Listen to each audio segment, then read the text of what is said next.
नमस्कार। श्रीमद् वाल्मीकि रामायण अखंड पाठ में आज हम पढ़ेंगे एकोनाशीतितमः सर्ग अर्थात 79वां सर्ग उत्तरकांड से। आज के सर्ग का विषय वस्तु है इक्ष्वाकु पुत्र राजा दंड का राज्य।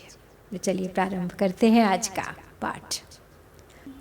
तदद्भुत तं वाक्यं श्रुत्वागस्त्यस्य राघवः गौरवाद् विस्मयाच्चैव भूयः प्रष्टुं प्रचक्रमे। भगवंस्तद्वनं घोरं तपस्तप्यति यत्र सः श्वेतो वैदर्भको राजा कथं तदमृगद्विजं तद्वनं स कथं राजा शून्यं मनुजवर्जितं तपश्चर्तुं प्रविष्टः स श्रोतुमिच्छामि तत्त्वतः। रामस्य वचनं श्रुत्वा कौतूहलसमन्वितं वाक्यं परम तेजस्वी वक्तुमेवोपचक्रमे। तो अगस्त जी के श्रीमुख से यह कथा सुनकर, उनके अत्यंत अद्भुत वचन सुनकर श्री रघुनाथ जी के मन में उनके प्रति विशेष गौरव का उदय हुआ और उन्होंने विस्मित होकर पुनः उनसे पूछना आरंभ किया। भगवान, वह भयंकर वन जिसमें विदर्भ देश के राजा श्वेत घोर तपस्या करते थे, पशु पक्षियों से रहित क्यों हो गया था? वे विदर्भ राज उस सूने निर्जन वन में तपस्या करने के लिए क्यों गए? यह मैं यथार्थ रूप से सुनना चाहता हूँ। तो श्री राम का कौतूहल युक्त वचन सुनकर वे परम तेजस्वी महर्षि पुनः इस प्रकार कहने लगे।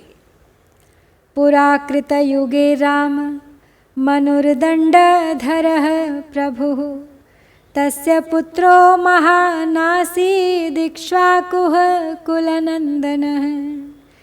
तं पुत्रं पूर्वकं राज्ये निक्षिप्य भुवि दुर्जयं पृथिव्यां राजवंशानां भवकर्तेत्युवाच तं। तथैव च प्रतिज्ञातं पितुः पुत्रेण राघव। ततः परमसन्तुष्टो मनुः पुत्रमुवाचः। प्रीतोऽस्मि परमोदार कर्ता चासि न संशयः। दण्डेन च प्रजा रक्ष मा च दण्डम् अकारणे।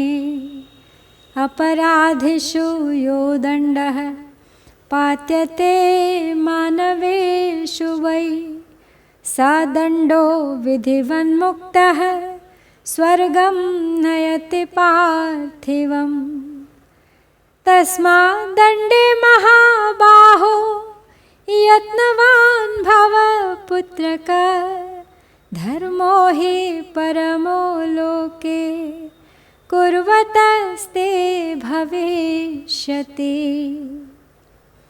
आगे कहते हुए श्री राम, पूर्व काल के सत्ययुग की बात है।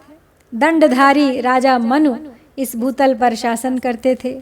उनके एक श्रेष्ठ पुत्र हुआ जिसका नाम इक्ष्वाकु था। राजकुमार इक्ष्वाकु अपने कुल को आनंदित करने वाले थे। अपने उन ज्येष्ठ एवं दुर्जय पुत्र को भूमंडल के राज्य पर स्थापित करके मनु ने उनसे कहा, बेटा तुम भूल पर राजवंशों की सृष्टि करो। तो रघुनंदन पुत्र इक्ष्वाकु ने पिता के सामने वैसा ही करने की प्रतिज्ञा की। इससे मनु बहुत संतुष्ट हुए और अपने पुत्र से बोले, हे परम उदार पुत्र, मैं तुम पर बहुत प्रसन्न हूँ। तुम राजवंश की सृष्टि करोगे, इसमें संशय नहीं है। तुम दंड के द्वारा दुष्टों का दमन करते हुए प्रजा की रक्षा करो, परंतु बिना अपराध के ही किसी को दंड मत देना। अपराधी मनुष्यों पर जो दंड का प्रयोग किया जाता है, वह विधि पूर्वक दिया हुआ दंड राजा को स्वर्ग लोक में पहुंचा देता है।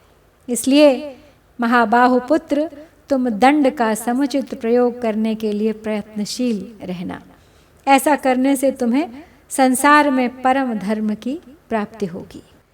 इति तं बहु संदिश्य मनुः पुत्रम समाधिना जगाम त्रिदिवं हृष्टो ब्रह्मलोकम सनातनम प्रयाते त्रिदिवं तस्मिन् इक्ष्वाको रममित प्रभः जनयिष्ये कथम पुत्रानिति चिंता परो अभवत् कर्मभिर्बहुरूपैश्च तैस्तैर्मनुसुतस्तदा जनयामास धर्मात्मा शतं देवसुतोपमान् तेषामवरजस्तातः सर्वेषां रघुनन्दन मूढश्चाकृतविद्यश्च न शुश्रूषति पूर्वजान् नाम तस्य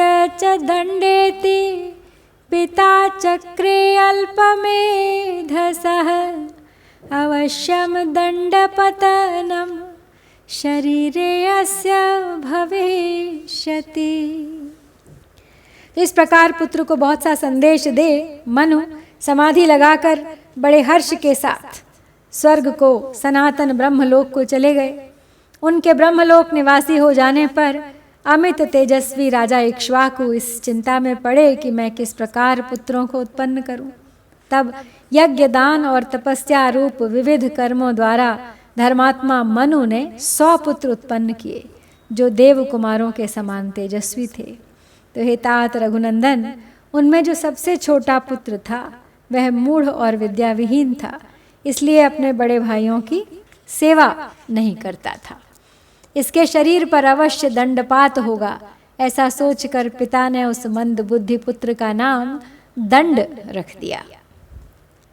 अपश्यमानस्तं देशं घोरम पुत्रस्य राघव विन्ध्यशैवलयोर्मध्ये राज्यं प्रादादरिन्दम सदण्डस्तत्र राजा भूद्रम्ये पर्वतरोधसी पुरं चाप्रतिमं राम न्यवेशयदनुत्तमम् पुरस्य चाकरो नाम मधुमन्तमिति प्रभो पुरोहितं तूषणसं वरयामास सुव्रतम् एव स राजा तद् राज्यमकरोत् स पुरोहितः प्रहृष्टमनुजाकीर्णं देवराजो यथा दिवि ततः स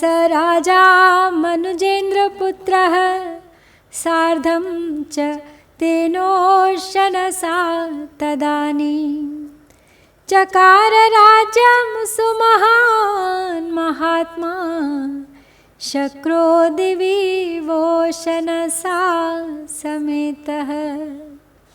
तो आगे कहते हैं कि हे श्री राम, हे शत्रुदमन नरेश, उस पुत्र के योग्य दूसरा कोई भयंकर देश न देखकर राजा ने उसे विंध्य और शैवल पर्वत के बीच का राज्य दे दिया।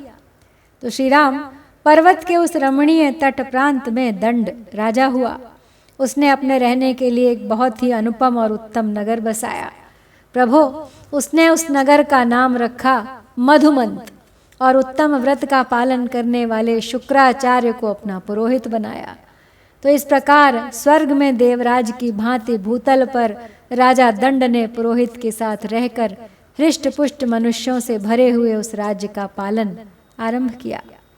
उस समय वह महामनस्वी महाराज कुमार तथा महान राजा दंड शुक्राचार्य के साथ रहकर अपने राज्य का उसी तरह पालन करने लगा जैसे स्वर्ग में देवराज इंद्र देवगुरु बृहस्पति के साथ रहकर अपने राज्य का पालन करते हैं। यहाँ पर हम श्री वाल्मीकि निर्मित आर्ष रामायण आदि काव्य के उत्तरकांड में 79वां सर्ग पूरा करते हैं। इसी प्रसंग को आगे बढ़ाएंगे अगले सर्ग में भी। इत्यार्षे श्रीमद् रामायणे वाल्मीकिये आदि काव्ये उत्तरकांडे 79तमः सर्गः। ओम श्री सीतारामचंद्राभ्यां नमः।